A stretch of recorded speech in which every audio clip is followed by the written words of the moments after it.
Do you feel like it's nearly impossible to save money based on your current income? While saving money is much easier when you're making big bucks, it is entirely possible to save money on a low income. Therefore, in this video, I will share with you 7 practical ways to save money on a low income. And if you're new to the channel, then hit the subscribe button for more life-changing content. Tip number 1, lower your housing costs. Whether you rent or you own, the cost of your housing will be your largest expense every month. Many financial experts suggest that the total of your rent or mortgage payments plus bills should be no more than 35% of your monthly after-tax income. And while this expense eats up a lot of your monthly income, it also offers the largest opportunity to find cost reductions, essentially allowing you to save more money even if you're earning a lower income. For renters, there are numerous ways you can reduce your housing costs, with the first being to find a cheaper place. Perhaps a single room in someone's house will be adequate for your needs instead of continuing to rent a 2-bedroom apartment. But if you have no desire to move, then it may be time to look into other ways to reduce your current rent. Effective strategies can include negotiating an exchange of your services, like doing renovations, for a rent reduction, or agreeing to sign a longer lease if the tenant security is what your landlord wants. When I used to rent, I exchanged tax advice and monthly bookkeeping services for a few extra $100 off my rent. This simple swap of goods and services saved me thousands of dollars over the course of my lease, allowing me to save money while earning a low income.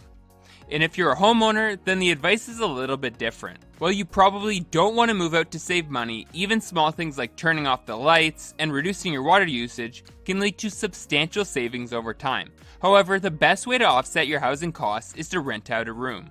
Renting out a room in your home can easily net you a few extra $100 a month, which can help cover your bills, allowing you to put more money in your piggy bank at month's end. Tip number 2, avoid debt. If you want to save money while making an income smaller than you'd like, then you must avoid debt at all costs. This is because debt deters you from saving in 2 ways. Firstly, having debt means monthly repayments. Every month, creditors will be knocking at your door for money, which if that debt was avoided would mean more money in your pocket at month's end. Secondly, debt is almost always associated with monthly interest charges.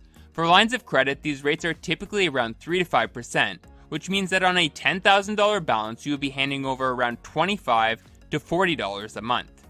While this seems like a small amount of money, when compounded monthly, it can begin to add up. When you total the dollar value of all of your repayments and their associated interest charges, you can start to see how carrying debt can make saving on a low income a challenge. This issue is only further exacerbated when it comes to credit card debt.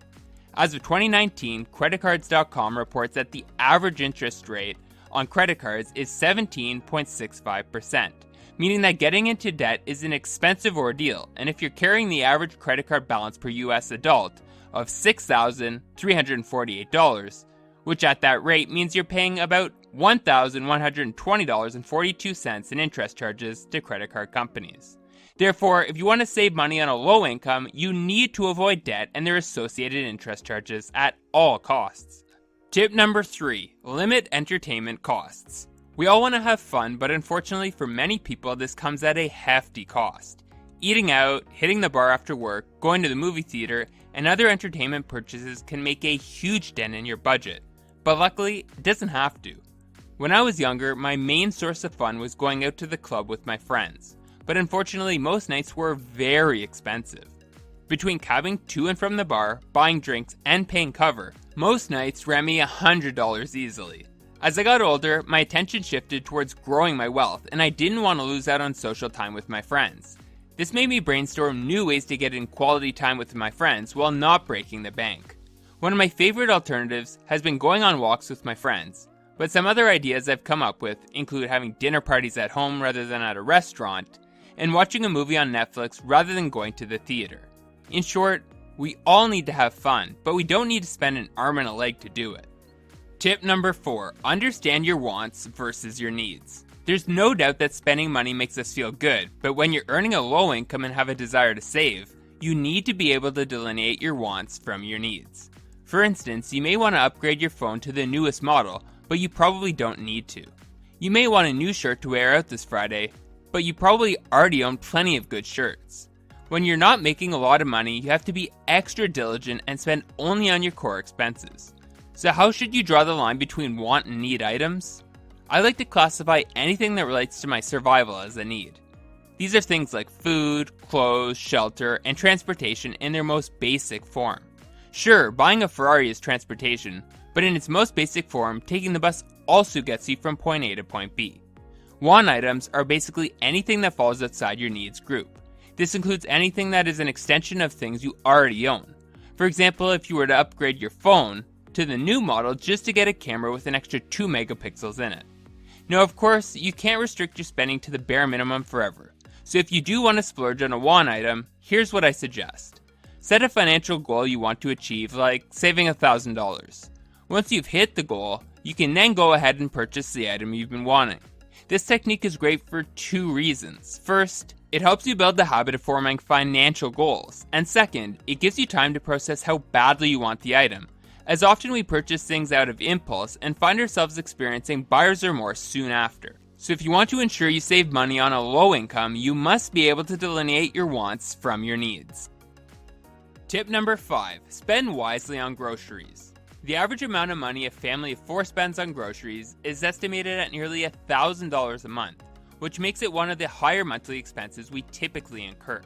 However, with a bit of planning and the strategies I'm about to share with you, it's not unreasonable to be able to cut that number in half. The first step in cutting your monthly grocery bill is to plan your meals ahead of time. This will not only be a step in the right direction from a health perspective, but it will also ensure that you only buy what you absolutely need. You see, whether you realize it or not, we waste a lot of food.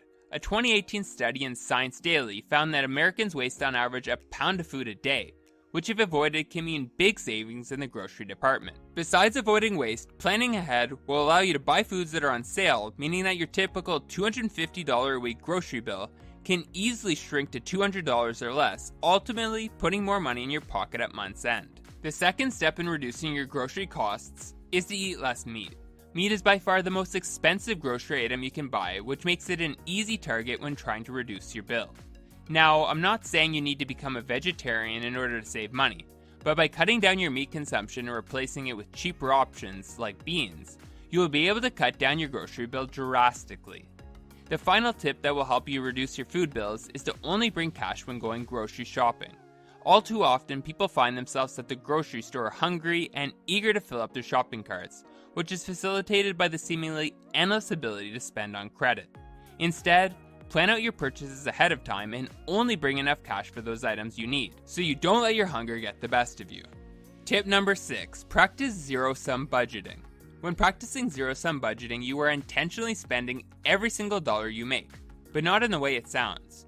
Zero-sum budgeting involves allocating your income towards each of your expense line items and then earmarking any leftover funds towards a savings or investment account. Let's use an example to illustrate this budgeting method. Say you're earning $2,000 a month after tax at your job. Using the zero-sum budgeting method, you would allocate this entire $2,000 towards your monthly expense line items. Typical expenses include rent, car payments, gas, groceries, and entertainment. But using this method, you would also create a line item for savings. Once this listing is complete, you would then allocate your entire $2,000 to the line items, which forces you to put part of your income in savings.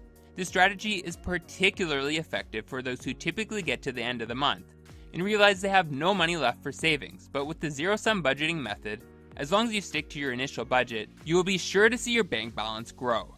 Tip number 7, automate your savings. The final step in ensuring you save money, even on a low income, is to automate your savings. One of the best things I have ever done for my finances was setting up automated deductions from my pay with my employer. In essence, what these deductions allowed me to do was send part of my paycheck directly into a savings account instead of the full amount going right into my checking account. When I initially set up this process, I allocated 10% of my after-tax income to my savings account. But over time, I found that I've been able to up this to about 20% and double my monthly savings.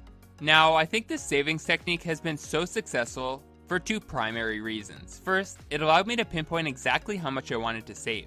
In fact, by using automated deductions, you can set your deduction to the amount you have designated as monthly savings in your zero-sum budget, which helps you tie the 2 money-saving techniques together. Second, it took the thought of having to save off of my mind, allowing me to focus on other important things like improving my skills in order to make more money. I often preach that once you have a solid savings technique in effect, that making more money is the number one way to save more, and by freeing up my mental bandwidth, I was able to take on more freelance work, earning me extra income, and ultimately boosting my savings. Thanks for watching. If you want to go from the life you have to the life you deserve, then hit the subscribe button now.